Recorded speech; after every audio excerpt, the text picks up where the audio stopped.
Hello, good morning, good afternoon, or good evening. Whenever it is that you're watching this video, I am excited and encouraged to be with you today. I'm doing things a little different. I've been thinking a lot about my life and life around me and what it is that keeps me going, what it is that helps me stay grounded, that helps me stay firm.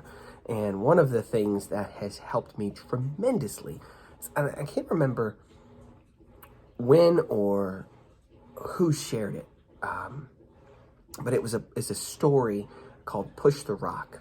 And if you know me, you've heard me reference it in the past. It's a fantastic story, and I'm going to read it. Now, I have to look at the screen when I read it, so I'm not looking away from you. I'm just looking at the screen. And I hope this hits you and encourages you, and then I'll say a little bit afterwards. But here it goes. There was a man who was asleep one night in his cabin, when suddenly his room was filled with light from the presence of God. The Lord told the man he had work for him to do, and showed him a large rock in front of his cabin. He explained that the man was to push against the rock with all his might, which he did day after day. For many years, he toiled from sunup to sundown, pushing with all his might against the massive, unmoving rock. Each night, the man returned to his cabin sore and worn out, feeling that his whole day was spent in vain. Seeing that the man was getting discouraged, Satan decided to pour salt into the wounds by saying to him, "After all these years, and despite your best efforts, the rock still hasn't budged. Why keep torturing yourself like this? You're never going to move it." These thoughts disheartened the man even more. "Why am I killing myself over this?" he thought. "I'll just put in my time, give minimal effort, and that'll be good enough." But in his wrestling, he decided to make this a matter of prayer.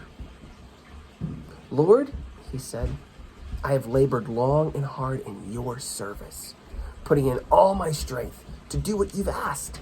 Yet, after all this time, I haven't even budged the rock half of a milliliter. What am I doing wrong? Why am I failing?"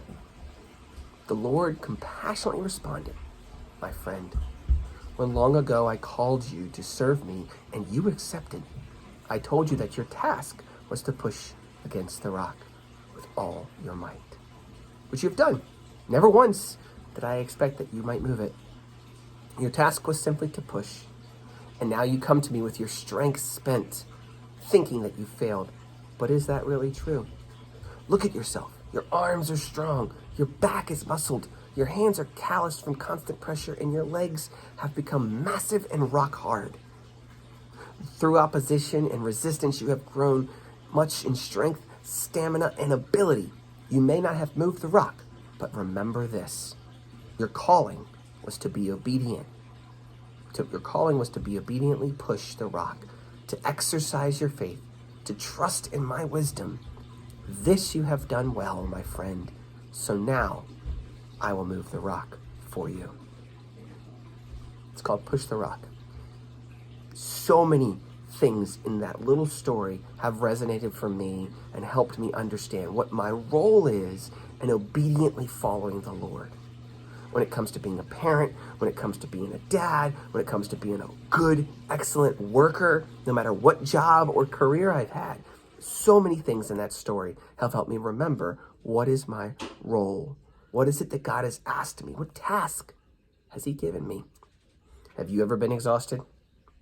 Have you ever felt worn down, that all of your efforts meant nothing and nothing has changed? What do? How do you respond?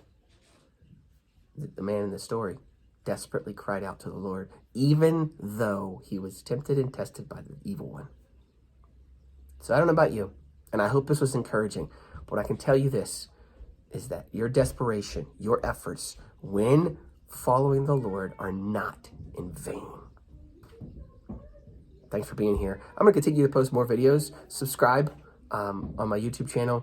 I also have a group on Facebook called Gratitude Chasers. Check us out. Join. Gratitude is the root of how I continue to stay focused and keep my attitude the way it is in check. Following the Lord is not an easy thing, but it is a beautiful thing. So Thanks for listening, everybody. I'm Josh, and I really do believe in you.